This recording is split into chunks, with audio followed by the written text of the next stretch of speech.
বন্ধুরা, বিনির মাসি আজকে বিনিদের নিমন্ত্রণ করে কি খাওয়ালো, ভিডিওটা স্কিপ না করে পুরোটাই দেখে নে।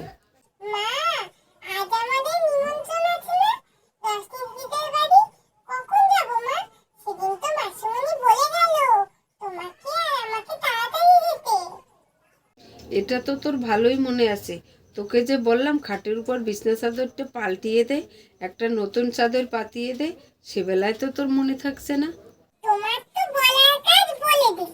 খাটের উপর কম্বল আছে, বালিশ আছে, সেগুলো না সরালে আমি চাদর পাতবো কি করে? কম্বলটা যে ভারী, আমি তো তুলতেই পারি না।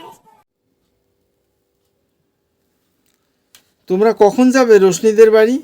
তুমি আর বিনি আগে যাবে তো, না হলে ওর মা একা একা কি করবে? আর একটু পরে তোমরা চলে যেও, আমি দুপুরের দিকে যাব। বলছি কি, তুমি একটা কাজ করো, বাজার থেকে মিষ্টি এনে দাও, নইলে আমি খালি হাতে যাবো কি করে। সে তো আমি আনবই। ও, তোমরা নিয়ে যাবে? আমি ভেবেছিলাম আমি যখন যাব তখন নিয়ে যাব। আমি তো লেট করে যাব, তাই আর কি। ঠিক আছে, আমি এনে দিচ্ছি। তুমি একটা কাজ করো, তুমি যখন পরে যাবে মিষ্টিটা তাহলে পরেই তুমি নিয়ে যাও। আমি আর বিনি তাহলে এখন চলে যাচ্ছি। আমি তো রশ্মি দিদির জন্য ক্যাডবেরি নিয়ে যাব, আর মাসিমণির জন্য একটা ক্যাডবেরি নিয়ে যাব। তোমরা যা নেবে নেবে, আমার দেখার দরকার নেই। আমি সেদিন বাবাকে দিয়ে দুটো ক্যাডবেরি আনিয়ে রেখেছি। এই পাকা মেয়ে, পাকা পাকা কথা না বলে ক্যাডবেরি দুটো ব্যাগে রেখেছো তো, তাহলে চলো তাড়াতাড়ি। বিনির মা আর বিনি চললো বিনির মাসির বাড়িতে।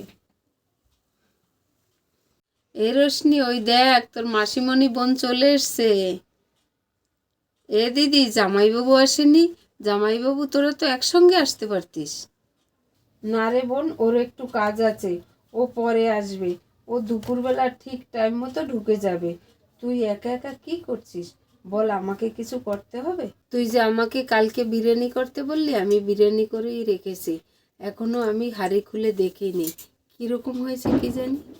কেন, কিভাবে করছিস বল তো দেখি শুনি। ওই তো মাংসটা টক দই, বিরিয়ানি মশলা, লঙ্কার গুঁড়ো, নুন দিয়ে ম্যারিনেট করে রেখেছিলাম। ওই তো তোর জামাইবাবু চলে এসছে। তোমাদের বিরিয়ানি করা হয়ে গেছে? হ্যাঁ হ্যাঁ। দেখি তোমাদের হাতের কেমন জাদু, কীরকম করেছো বিরিয়ানি। যাই দেখি, এইবারই ঢুকে দেখি।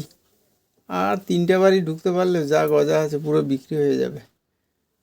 এবারই অনেক লোকজন টের পাচ্ছি, দেখি বলে গজা রাখবেন। গজা, ভালো ভালো গজা আছে, আমার নিজের হাতে তৈরি গজা। গজা রাখবেন, গজা। ও গজালা, এদিকে আসেন গজা নিয়ে। আচ্ছা, আসছি।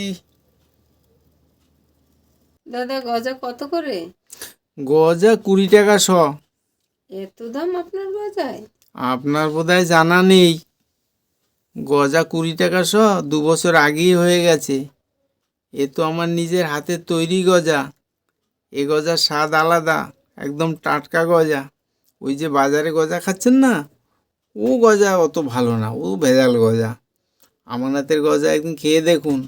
আমি বনগাঁ থেকে রোজ আসি, বিধাননগরে নামি, এই পুরো ঝুড়ি গজা বিক্রি করে তারপরে সন্ধ্যাবেলা বাড়ি যাই। আপনার বাড়িতে নূতন এসছি আজ, আপনি আজকে খেয়ে দেখুন। যারা আমাকে চেনে প্রতিদিন আমার থেকে গজা নেয়। এ দিদি, তুই আমাদের বাড়িতে এসছিস, আমি কিনে দেবো গজা, তোর কিনতে হবে না। আরে আমি এখানে বসে আছি, একটা বেটা ছেলে মানুষ। তোমরা দুই বোনে মিলে খালি আমি কিনবো আমি কিনবো, তা আমি কিসের জন্য আছি এখানে?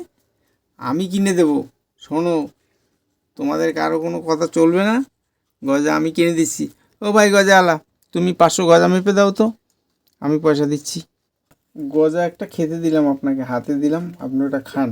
গজাটা খেয়ে দেখুন কীরকম টাটকা গজা। আর আমি 500 মেপেও দিচ্ছি। দিদি, একটা কাজ করুন না, আপনাদের যদি কিছু থাকে বাটি বা গামলা নিয়ে আসুন না, আমার না ক্যারি ব্যাগ শেষ হয়ে গেছে। আপনি একটু কিছু নিয়ে আসেন, আমি মেপে দিচ্ছি। ঠিক আছে দিদি, আসছি। হ্যাঁ, গজালা ঠিকই বলেছে, গজাটা খুব টাটকা। এবং গজাটা এখন রেখে দে, আগে বিরিয়ানিটা খাবো, চল বিরিয়ানির হাঁড়িটা এখন খুলি। এ বোন, হাঁড়ি তো খুব গরম, হাতে তো দেখ লাগছে, কি করি? এই বোন, একটা কাজ কর, তুই ওই পাশ দিয়ে আস্তে আস্তে খোল, আমি এ পাশ দিয়ে আস্তে আস্তে খুলি। ঠিক আছে দিদি।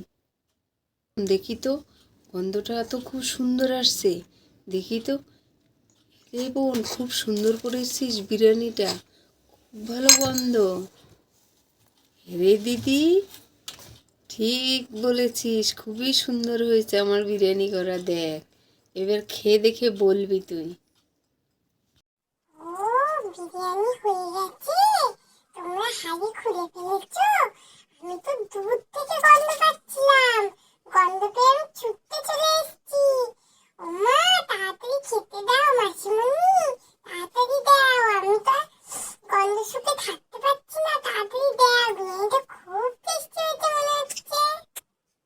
রোশনের মা বিনিদের বাড়ির সকলকে নিমন্ত্রণ করে খাওয়ালো, সবাই মজা করে খেলো। পর্বটি এখানেই শেষ করছি। পর্বটি যদি ভালো লাগে তাহলে লাইক, কমেন্ট, সাবস্ক্রাইব করতে ভুলো না। টাটা।